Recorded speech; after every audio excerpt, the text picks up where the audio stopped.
For environment news, Maricar Borja in Van Nuys.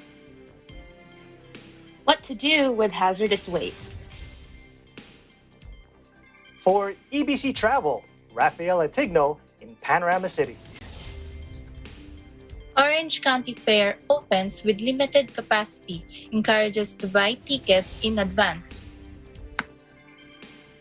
For entertainment news, Emerson Simon in Silmar. Nickelodeon's Paw Patrol in cinemas August 20. In the nation's capital, Rose Papaangelis tells us about the Iglesia Ni Cristo's 107th anniversary celebrations in the DC, Maryland, and Virginia region.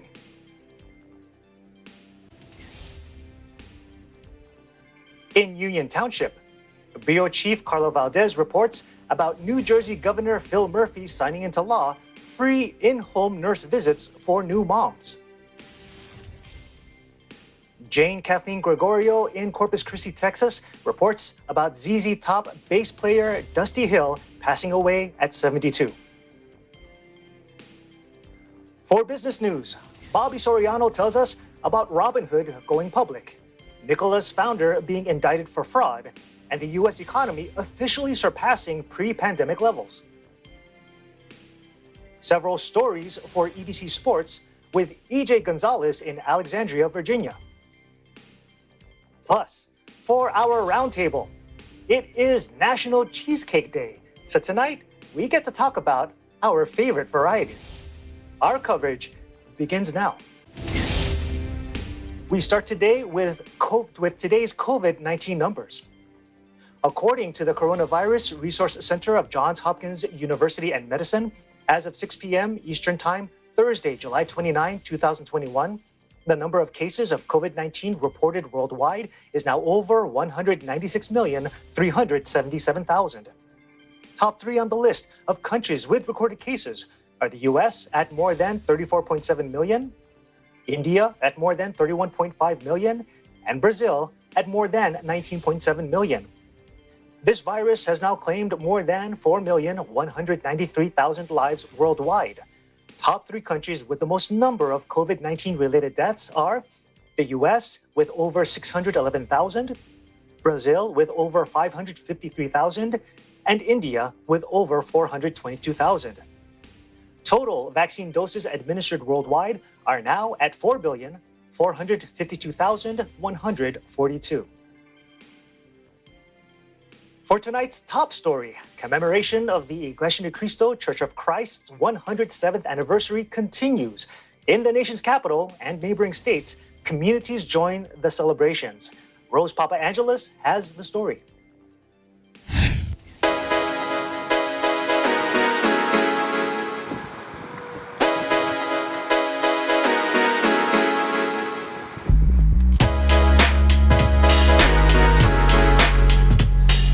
In commemoration of the Iglesia Ni Cristo's 107th anniversary, church members around the world celebrated with aid to humanity outreach missions in their communities.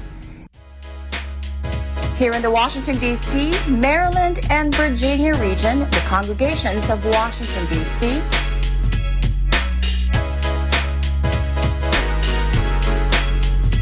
Temple Hills,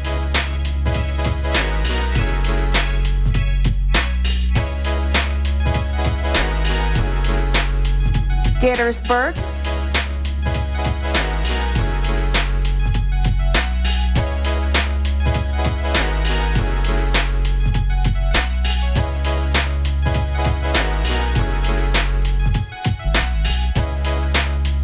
and Baltimore,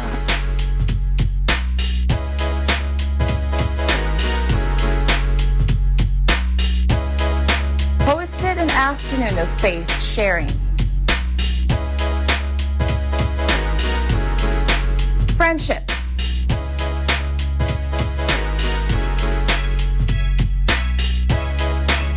festivities,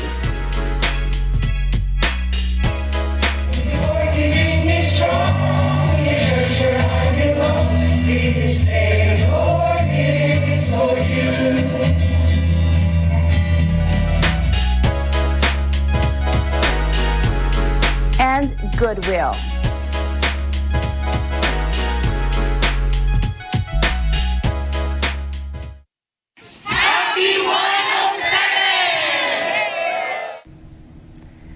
All congregation of this district of the church worked together to make this event truly one to celebrate.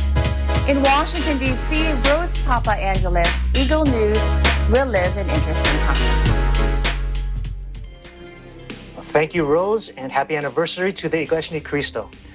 In other news, Governor Phil Murphy of New Jersey signs into law a program that guarantees in-home nurse visits for new mothers. In Union Township, Bureau Chief Carlo Valdez reports. Thanks, Alan.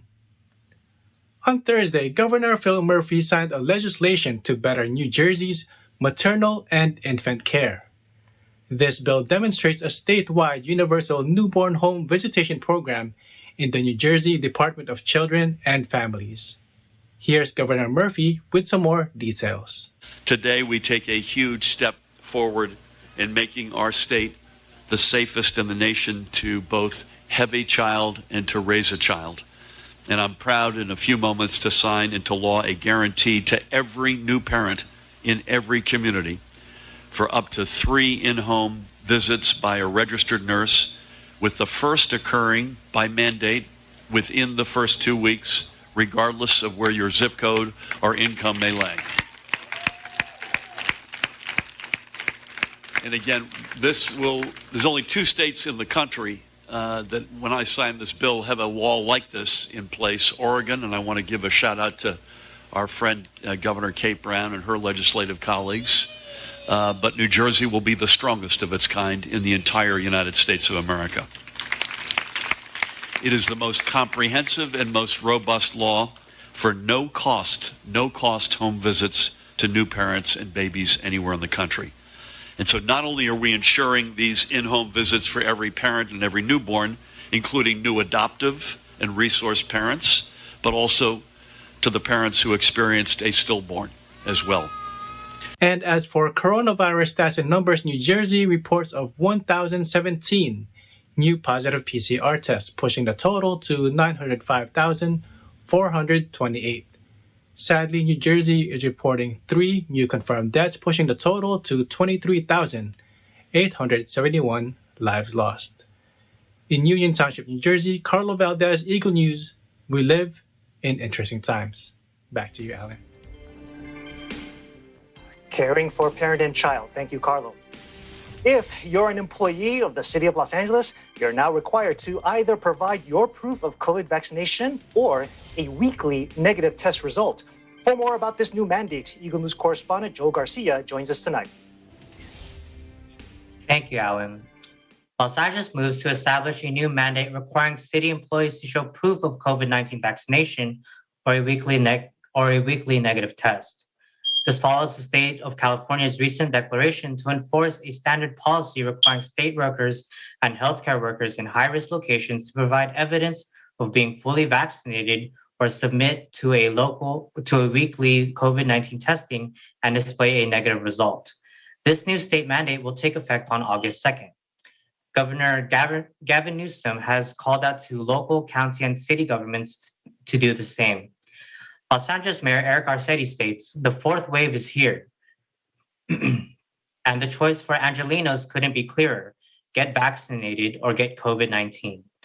Mayor Garcetti implores everyone to visit the doctor's office or a local drugstore or one of our many free sites and get the vaccine right now.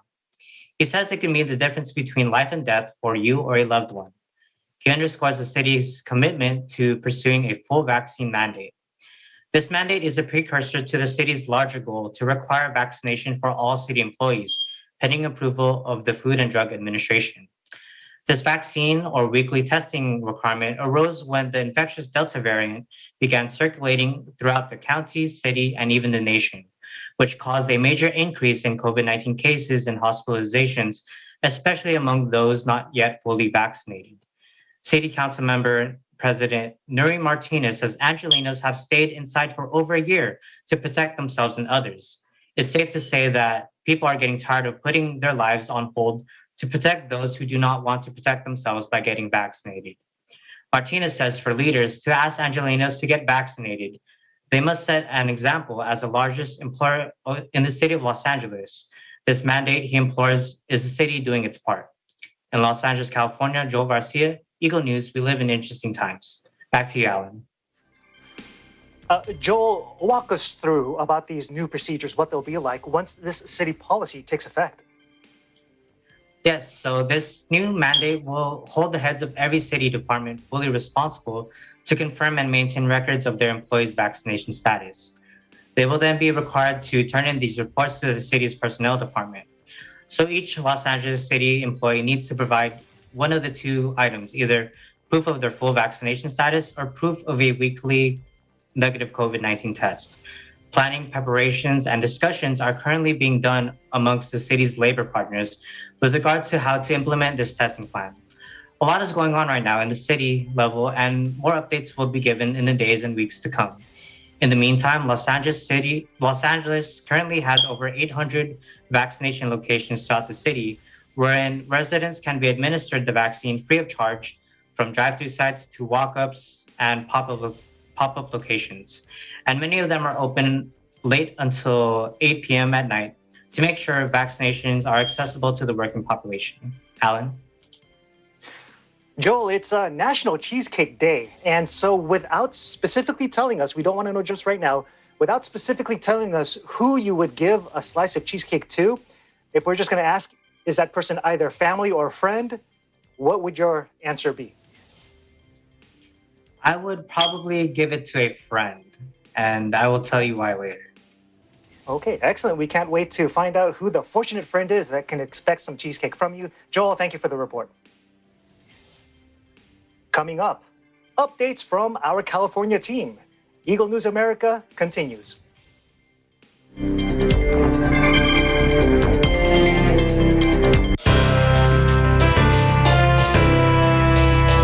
Hello sa lahat ng mga members ng Iglesia Ni Cristo sa buong mundo. Binabati ko kayo ng happy 107th anniversary. Thanks for all you do to the community and continue to be a partner in nation building. Again, maligayang anibersaryo sa inyong lahat. Congratulations and happy 107th anniversary to the members and the officers of Iglesia Ni Cristo. I think it's wonderful that one of your chapels is one of the many different faith communities here in the city of Burlingame. It's an honor to help you celebrate your history today, and I hope this day is filled with joy, celebration, and peace. Salamat.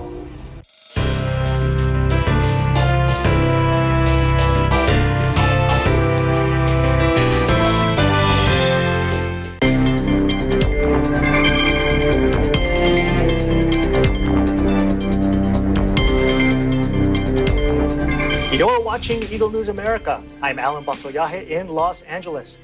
In an effort to support the county's drive to get as many residents vaccinated against COVID, Los Angeles County libraries now offer walk-in vaccine clinics. Kay Regalado has the details. Thank you, Alan. As part of the push to make vaccinations accessible to everyone, the Los Angeles County Library partners with the LA County Department of Public Health to provide COVID-19 vaccine clinics at libraries through August 4. The service is available to anyone 12 years of age or older. All vaccinations are free of charge and require no appointment, no health insurance coverage, nor immigration status. Sky Patrick, the LA County Library Director, says, during these uncertain times, the well-being of customers is always on our mind. Working with public health to make COVID-19 vaccines available allows county libraries to provide a valuable resource to help LA County residents protect themselves and their families. Barbara Ferrer, the LA Public Health Director, says partnering with trusted community spaces, such as LA County libraries, will provide residents with a safe, familiar place to receive the vaccine, including residents living in our hardest hit communities.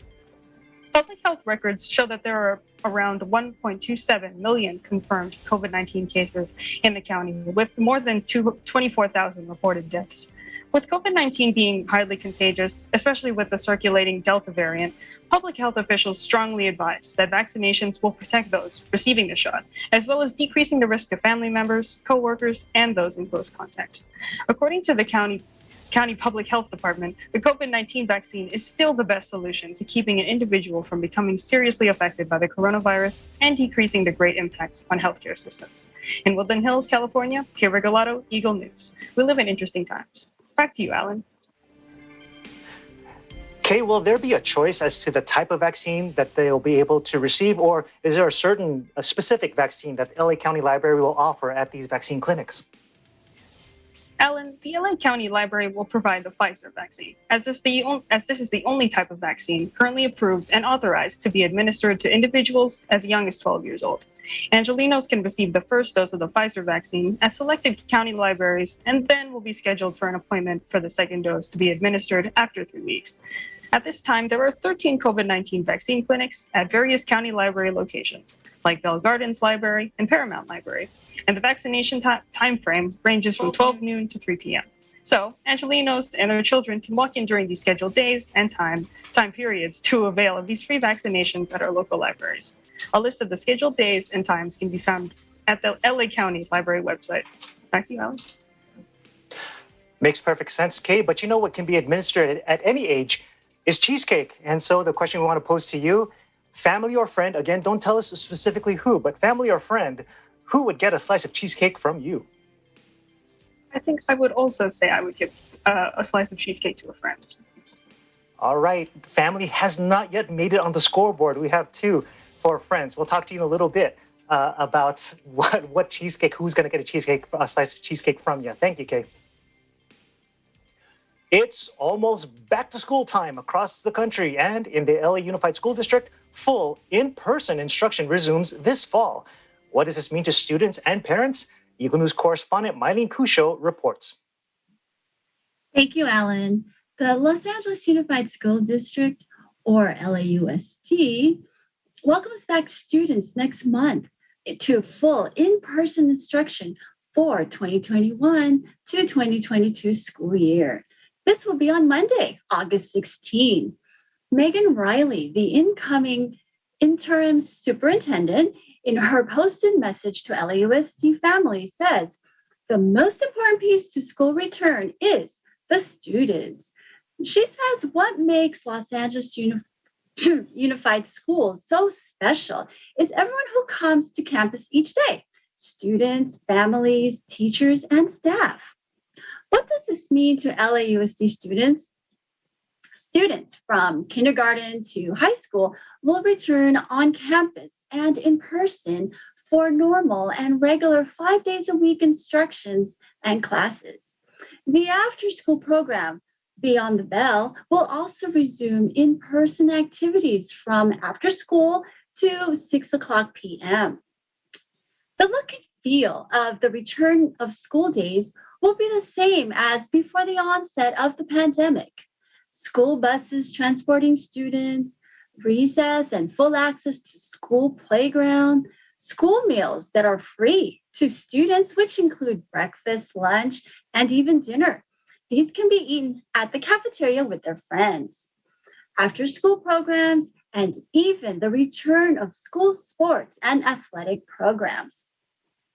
But what are some changes LAUSD students should anticipate for this school year? The big differences are the requirement of face coverings or masks for everyone from students to staff and visitors, regardless of vaccination status.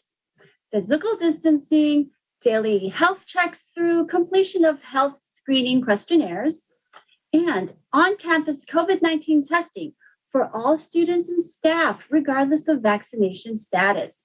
For many parents and students, these new requirements may be a small price to pay to return back to an almost normal way of school experience before the onset of the pandemic. In North Hills, California, Mylene Cusio, Eagle News, we live in interesting times. Back to you, Alan.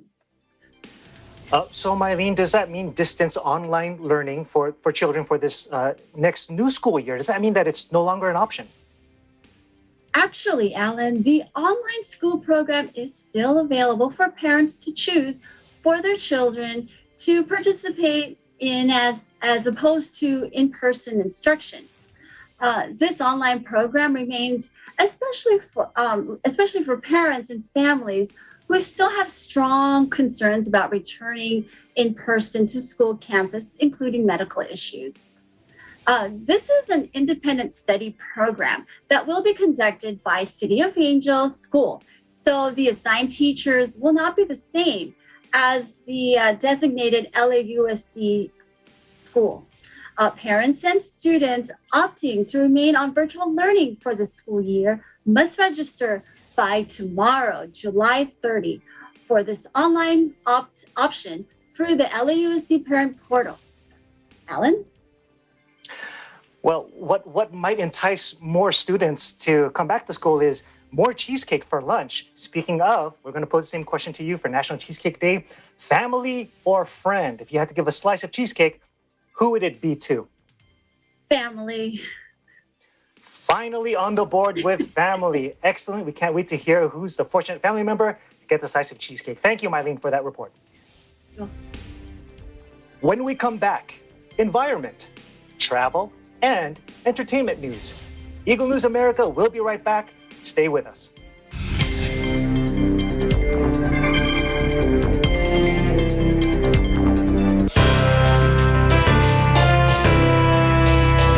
Greetings and happy 107th anniversary to all the members of Iglesia Ni Cristo from all over the world. Special greetings to your dynamic leader, Brother Eduardo V. Manalo. Congratulations and more power. And again, happy 107th anniversary. I would like to convey my sincere greetings and warmest congratulations to the entire Iglesia Ni Cristo brethren on the occasion of your 107th anniversary. I also extend my best wishes for the good health and continued success of Executive Minister Brother Eduardo V. Manalo and the leaders of the Iglesia Ni Cristo. Mabuhay po kayong lahat.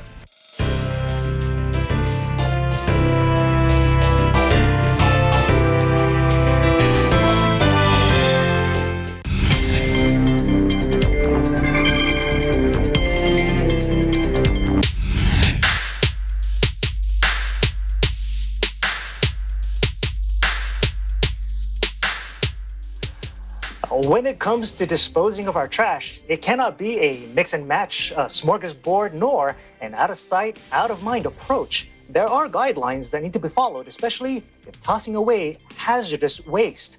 Joining us tonight is Eagle News correspondent Maricar Borja with more. Thank you, Alan. Some acronyms are easier to figure out than others. Take, for example, SAFE. That's SAFE. A quick online search yields a number of possible acronyms, but when talking about the disposal of toxic or hazardous waste in Los Angeles County, SAFE stands for solvents, automotive, flammable, and electronics. LA Sanitation and Environment wants to remind all residents that certain household waste materials have no business being tossed in with regular trash or recyclables. That's the black and blue bins for us here in LA County. And while we're at it, the same rule applies for green bins, which are meant for yard trimmings. Items identified as hazardous can be harmful to the environment and can even ignite or cause explosions. Used motor oil, paints, and solvents are among the flammable and potentially dangerous items that must be disposed of properly.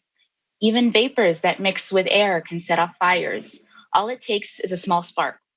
Old TVs, cell phones, and computers are also on the list of unsafe electronics or e-waste that must be discarded properly. And that is where safe collection centers come into the picture. There are currently 7 centers serving Los Angeles County, most of which are open from 9 a.m. to 3 p.m. Due to COVID-19 restrictions, residents must remain in their vehicles at all times while wearing appropriate PPEs. Angelinos are also expected to have their vehicle trunks unlocked so that collection staff can easily offload waste items, a process made easier for those with open trunk beds. Collection staff are prohibited from opening car doors and even entering vehicles. It is actually illegal to transport more than 15 gallons or 125 pounds of hazardous waste items. So residents are reminded that showing up to a collection center while violating weight thresholds may be cause for concern. Now, while there are many articles that collection centers will accept, there are also a number of items that they will not take. These include smoke detectors, marine flares, ammunition, firecrackers, medical/biological waste, tires, and oxygen tanks. There is, however, a toll-free customer care center that's available to call around the clock to help residents figure out the best and legal ways to discard items that collection centers don't accept. Their number is 800-773-2489. Lastly, because there are specific rules when it comes to hazardous waste deliveries, residents are urged to call the aforementioned 800 number or visit lacitysan.org for complete information. Not surprisingly, and for obvious reasons, one of the specific rules that every collection center abides by, smoking is not allowed. In Van Nuys, California, Maricar Borja, Eagle News. We live in interesting times. Back to you, Alan. So, Maricar, we understand that not all electronics will be accepted as e-waste, but how difficult is it for someone to determine what goes and what doesn't? Honestly, Alan, if you don't have a list in front of you, it can be fairly hard to understand what is and isn't acceptable. Many people would consider things like jump starters, electric shavers, even rice cookers as e-waste.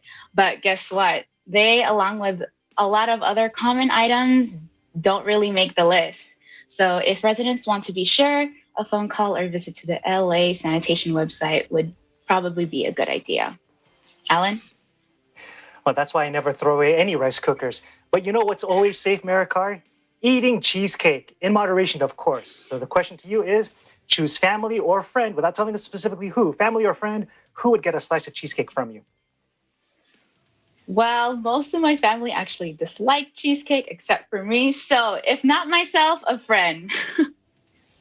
Well, for the family that dislikes cheesecake, I guess they became your good friend because that's more for you. Excellent. Okay, so 3-1. Thank you, Maricar. We'll talk to you in a little bit.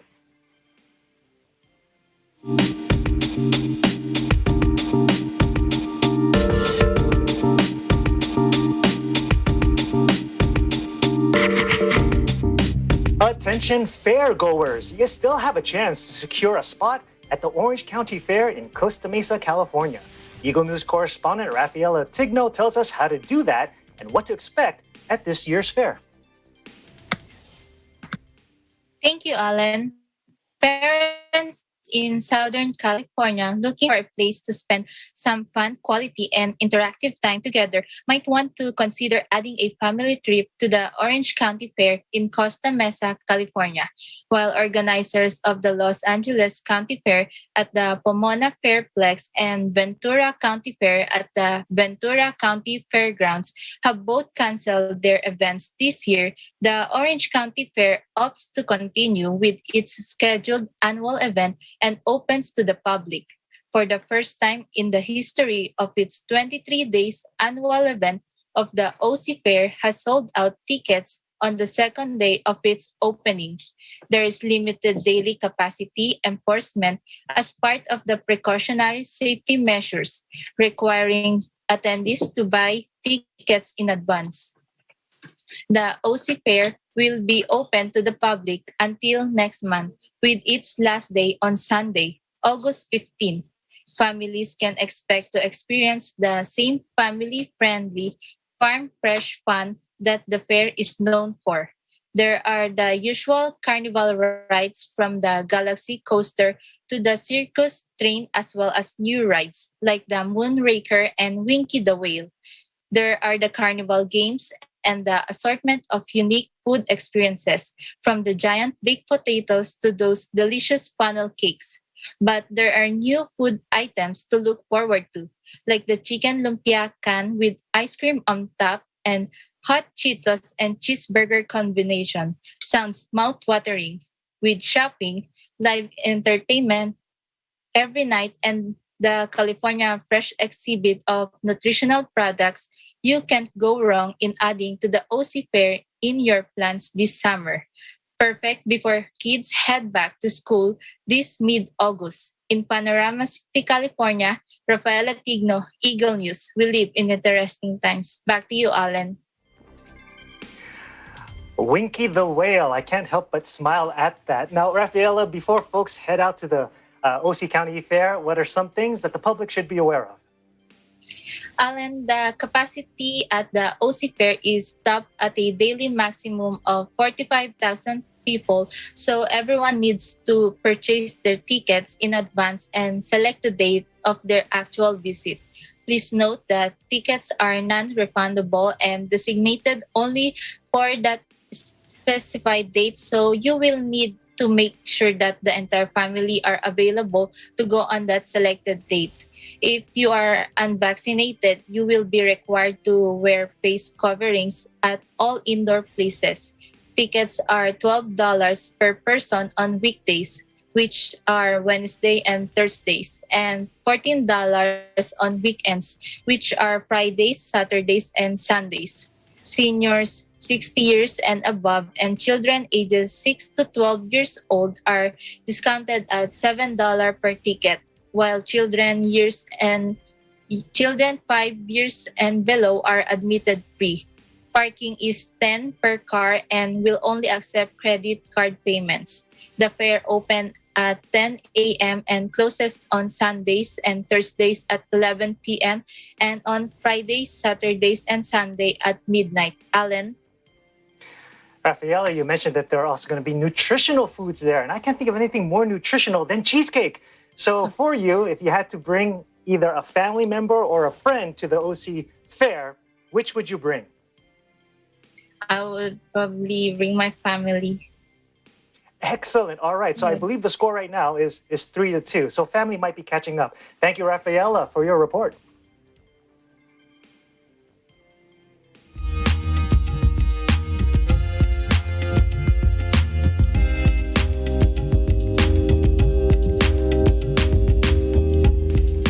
It's a sad day for the music industry as ZZ Top's bass player Dusty Hill dies. He was 72. In Corpus Christi, Bureau Chief Jane Kathleen Gregorio reports. Today, the music world mourned the loss of Dusty Hill, the long-bearded bass player for the legendary blues rock band ZZ Top. He died at age 72 after suffering hip issues. Hill's fellow band members, Frank Beard and Billy Gibbons, released a statement on Wednesday announcing that Hill had passed away in his sleep at home in Houston. The trio, which formed a little band from Texas in 1970, had rocked the music world for half a century.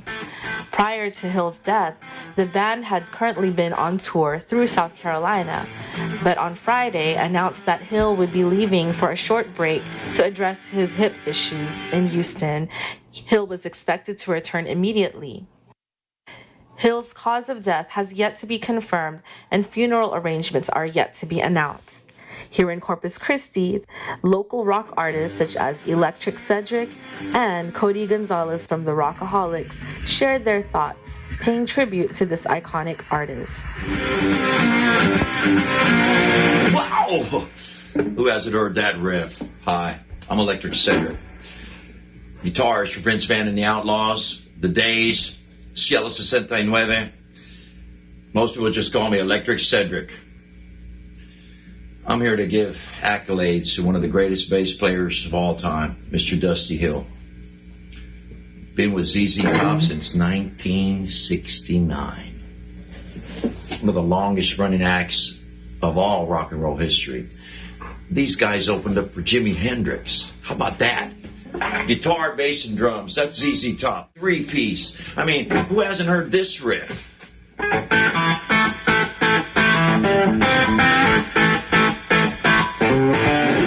When I heard ZZ Top's bass player pass away a couple days ago, I was floored. They're supposed to be here in Corpus in 2 months. I mean, have you seen how many rock stars been passing away? They've been dropping like flies. But the show must go on. And on his deathbed, Dusty told the guys in the band to keep the band going. He's going to use their guitar technician, Elwood. He was a guitar technician for Joe Perry. all these other great rock stars, the Crows. He's playing the shows right now for ZZ Top. They're going to continue doing shows. I said, wow, that's dedication. It hit pretty hard. ZZ Top is a favorite band of mine, and called on my buddy Kelly Hanna, and I told him about him. Me and him would always go check him out anytime we could, and we've seen him multiple times. And now that he's passed, I mean, he's a rock icon. I mean, what can you say? Dusty was a third of the ZZ Top. I mean, without him, ZZ Top will never be the same again. But I have a feeling that the show must go on, and I'm sure he would want that too. But yeah, it hit pretty hard. You know, people are going to be listening to ZZ Top for the rest of their lives. That bass player, Dusty Hill, had a backbone bass beat that nobody could beat. And you know, if you ever forget about ZZ Top, just press play. I'm Electric Cedric, and I approve this message.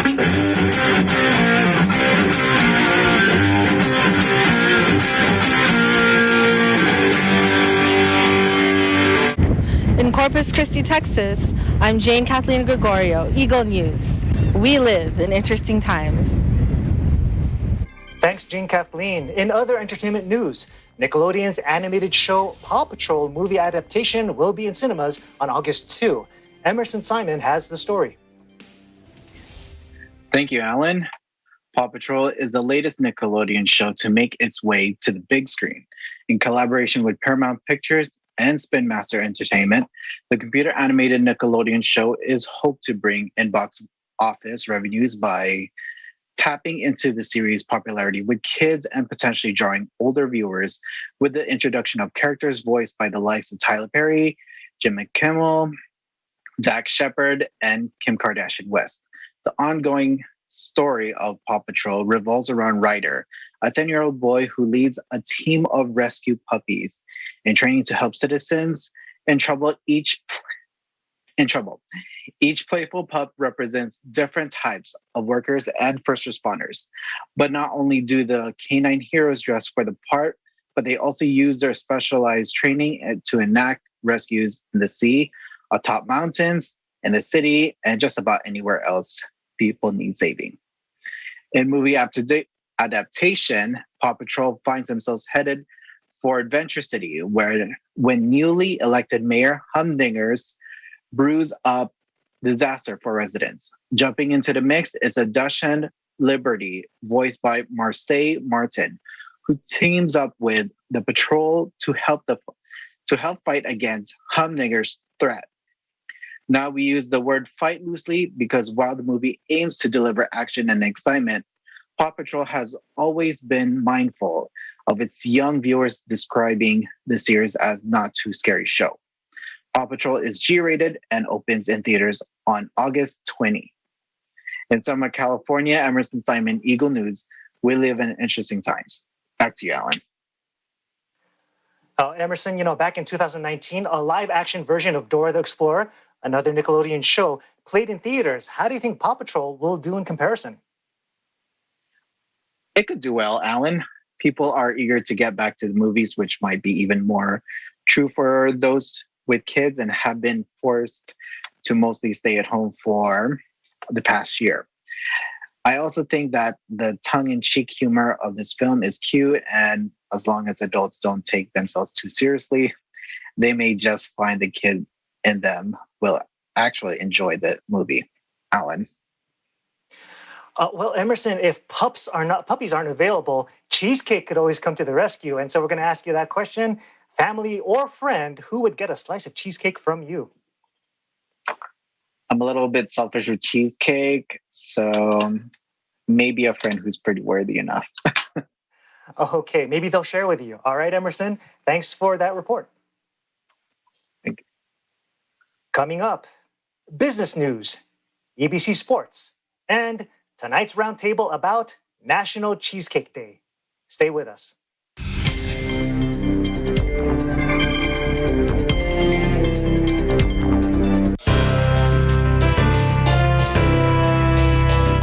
araw sa lahat ng mga members ng Iglesia Ni Cristo sa buong mundo. Binabati ko kayo ng happy 107th anniversary. Thanks for all you do to the community and continue to be a partner in nation building. Maligayang anibersaryo po sa inyong lahat. Taus-pusong pagbati po sa lahat ng kapatiran ng Iglesia Ni Cristo sa buong mundo sa ika-107 anibersaryo ng INC. Binabati ko din po ang inyong Executive Minister na si Ka Eduardo V. Manalo. Maraming salamat po sa lahat ng inyong ginagawa para sa bayan, lalo na sa overseas Filipino. Mabuhay po kayo!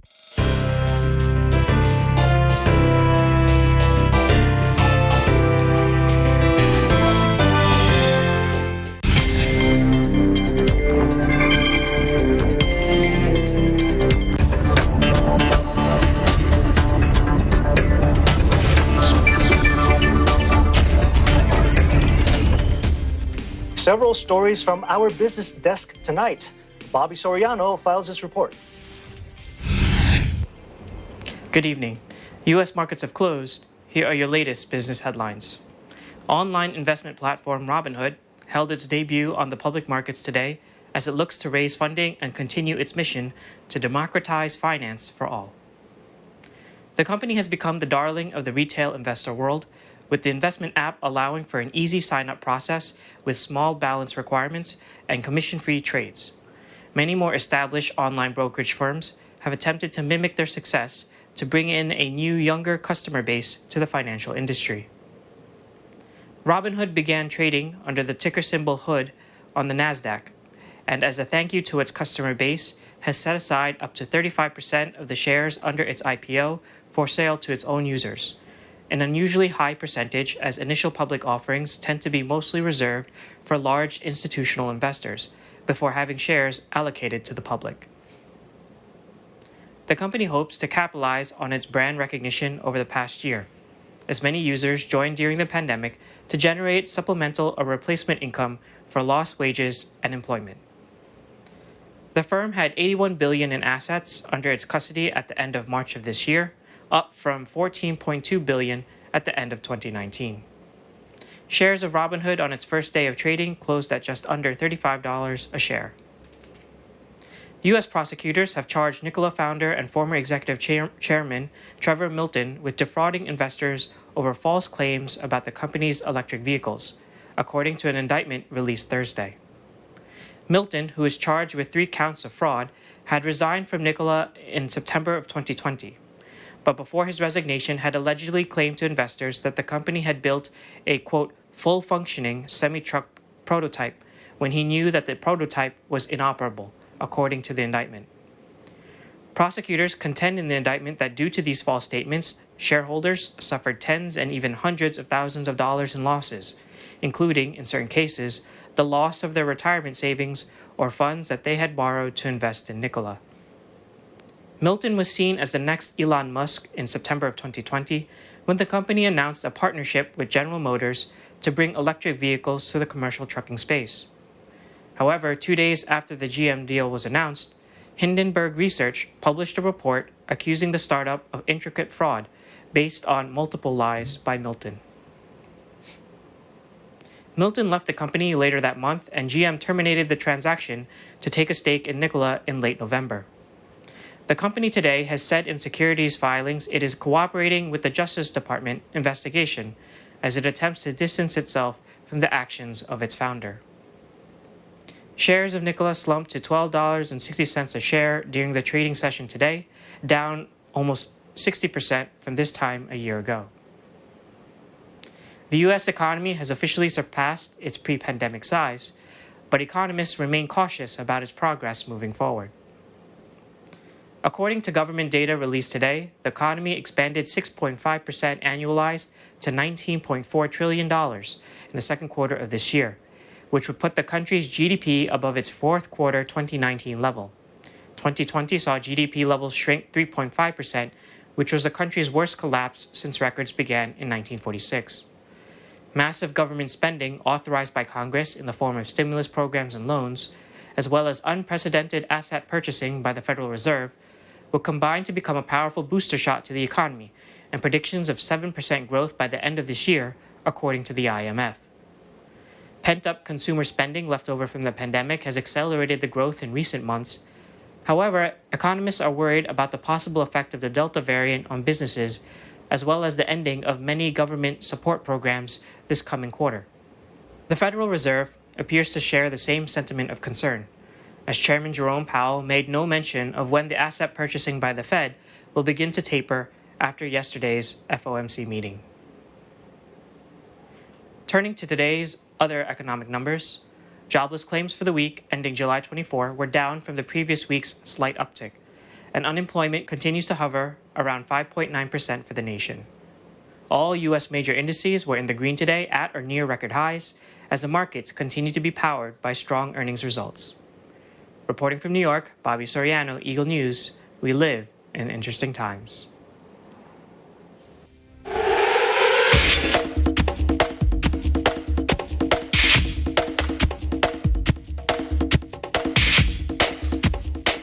Several stories for EBC Sports. We have EJ Gonzalez in Alexandria, Virginia with the latest. EJ. Thanks, Alan. Lots of news surrounding the world of sports. Here are your latest headlines. The biggest story has to come from the USA gymnastics superstar, Simone Biles. Citing mental health concerns during the Tokyo Olympics gymnastics team event, Biles made the decision to withdraw from the remainder of the team events after stumbling in the vault portion. The U.S. eventually fell short to Russia to earn the silver medal. Now, Simone Biles, the most decorated American gymnast with a total combined 30 Olympic and World Championship medals, was initially uncertain whether or not she would proceed with her individual events after withdrawing from the team event. But yesterday, she ultimately made the decision to sit out the remainder of the Olympic Games to focus on her mental well-being. Now, the 21-year-old who set an American record during the 2016 Rio Olympics for most gold medals in women's gymnastics expressed her gratitude for the support that she has received, including from fellow athletes like her Olympic teammate Jordan Childs, reigning National Football League MVP Aaron Rodgers, and the most decorated Olympian of all time, Michael Phelps. Now, Biles said that this support has made her realize that she's worth more than her accomplishments and gymnastics, which she never truly believed before making her decision to withdraw. And are you a fan of Kyrie Irving and his sneakers? Well, there's been some controversy in regards to his latest sneaker model, the Kyrie 8. Now, Irving went on to Twitter saying that, quote, "I have nothing to do with the design or marketing of the upcoming Kyrie 8. In my opinion, these are trash," end quote. Now, Kyrie, who plays for the Brooklyn Nets, went further and said that Nike still plans to release it without his consent, despite whatever he says about them. Kyrie has issued an apology in advance to all his fans and supporters for this shoe and what controversy it has brought between Irving and Nike. And back in Tokyo, USA Olympic swimmer Caleb Dressel is the latest to make history in the water. Dressel took gold in the 100-meter freestyle while setting a new Olympic record of 47.02 seconds. Dressel earned his first medal in an individual event, beating out Australia's Kyle Chalmers, who was the gold medalist in the Rio Olympics, by just 0.06 of a second. And lastly, on the gymnastics floor, the latest to take gold is the 18-year-old USA gymnast Suni Lee. Now, as Simone Biles bowed out, the U.S. turned their hopes to Suni for the women's all-around competition. It was a close contest, but Lee edged out Brazil's Rebeca Andrade by less than 0.2 in final scoring, bagging the 2020 Women's Individual All-Around Gymnastics Gold event. Now, here are the leading countries in the medal count for the Tokyo Olympics. Third, ROC, or Russia, 28 total, 8 gold, 11 silver, 9 bronze. Second is China with 31 total, 15 gold, 7 silver, and 9 bronze. And first is the USA with 38 total medals, 14 gold, 14 silver, and 10 bronze. In Alexandria, Virginia, EJ Gonzalez, Eagle News, we live in interesting times. Back to you, Alan.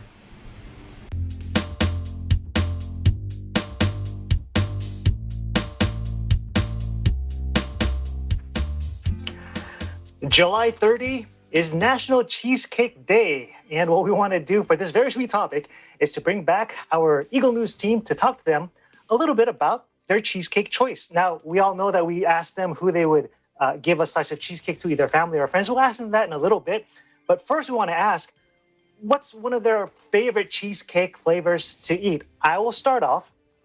My favorite cheesecake is quite simple. It's just a plain cheesecake with a little bit of fresh blueberries and blueberry syrup topping on it. And the reason for that is because, for me, can't have cheesecake without a hot cup of coffee. And I don't want my cheesecake to be so powerful that it overpowers my coffee. They got to complement each other. They have to live in harmony with one another. I'm going to ask you next, Joel. Talk to us.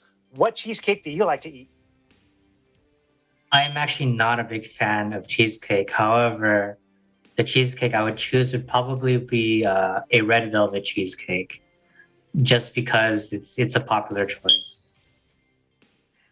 Going with what's popular. You can't go wrong there, Joel, because you're in a good crowd. All right, red velvet cheesecake. Kay, talk to us. What is your cheesecake of choice? My cheesecake of choice is just, I guess, well, I'm chocolate crazy, so I guess just any kind of chocolate cheesecake. I'm crazy for that too. Chocolate crazy, Kay, I've heard, is the only type of crazy that we should go for. All right, so we have red velvet and we have chocolate, any kind of chocolate, or a lot of chocolate type of cheesecake. Mylene, cheesecake, what do you like? Well, I had red velvet as my number one item, but Joel took it. But so my second one is peanut butter cup cheesecake. Excellent. And how about your kids? What flavor cheesecake do they like? Oh, they like red velvet too. Red velvet. All right. Well, Mylene, please don't cross red velvet off your list because truthfully, I joke around a lot, but truthfully, I've never had red velvet cheesecake. So if you ever feel so inclined, you could certainly use me to experiment on that. Marikar, talk to us. Cheesecake, what do you like? Well, like I said before, my stomach doesn't discriminate, so I pretty much like all cheesecake flavors. But I do like regular, normal cheesecake with its like strawberry swirled in it, and then like whipped cream on top. And I also like ube cheesecake.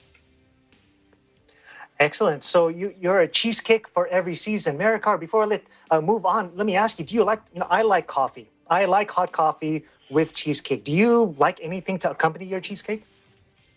I'm not a big coffee drinker, so maybe tea. Yeah. Tea is great. It's a perfect foil for something so sweet like cheesecake. Thanks, Marikar. Rafaela, what cheesecake do you like to eat? I love the cookies and cream because I baked it once for my family. Yeah, I tried baking it. I was waiting for someone to say cookies and cream. If you do an online search for literally most decadent cheesecake, one of the first images that pops up is an Oreo cookies and cream cheesecake. I'm so surprised. Rafaela, thank you. You proved that online searches are still accurate. Emerson, what about you? What is your cheesecake of choice? My to-go cheesecake is actually an Earl Grey cheesecake. I tasted it somewhere in a unique cafe around LA. So, yeah, they're my to-goes every time when I was back in college.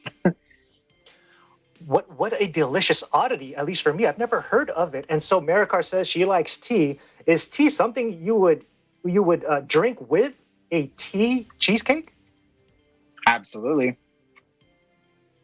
Excellent. A little bit earlier, we asked each of you, who would you pick, family or friend? As long as we have enough time, we want to find out from you who you're going to take, or rather, who you would give that slice of cheesecake to. Emerson, I'm going to start in reverse order. Emerson, tell us again, is it family or friend, and who is it that would get that slice of cheesecake from you?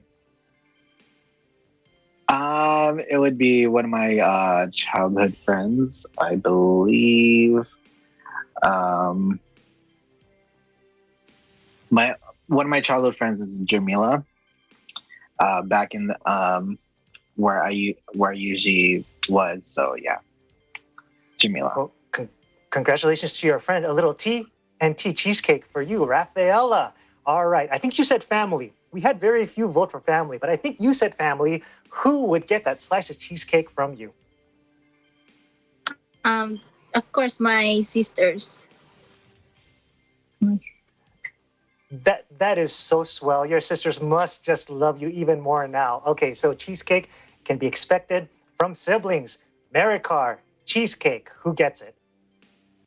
Well, like I said, my family's not they're not big cheesecake fans, so I'll definitely give it to my friends, like probably my future college roommates or just like my really good friends from high school. What a wonderful housewarming gift. Cheesecake, you're in. You are in their good graces. Excellent, Maricar. Mylene, who gets that slice of cheesecake from you? Well, first, I would have to cut it in 3 equal proportional parts. So 2 pieces for the kids and 1 for my hubby. Fortunate family. All right, I like that. You make it divided equally between them. Does your hubby get an equal slice? Because he's bigger than your kids. Yeah, he does. Because then I have to have my piece, right? So I have to cut it in another half. Excellent. Kay, who gets that slice of cheesecake from you? I think I just have to go with a friend from high school. There's a lot of friends I haven't seen since school ended, so I think that might be a great gift that I might use whenever I do see them in person again. Not seeing someone for a long time and saying, hey there, I have cheesecake. What a way to reintroduce yourselves. Excellent. How about you, Joel? Who gets that slice of cheesecake? My slice of cheesecake would actually go to my best friend, Trisha. She always tells me to buy her cake, so eventually one of these days it'll go right to her. I like that. Friends who know what they want and tell you what they want. Joel, get me cheesecake. Excellent. For myself, my slice of cheesecake goes to my wife, who, if you think about it, is both family and my best friend. So that means my wife would get 2 slices of cheesecake, which also means I would at least get 1 of those slices of cheesecake. So it's a win-win for me. But whoever gets a gift of cheesecake or gets bequeathed a friend a gift, just remember, folks, don't wait too long to show the people in your life that you care about them. And that is today's Eagle News America. Thank you for joining us. I'm Alan Basoyahe. We live in interesting times.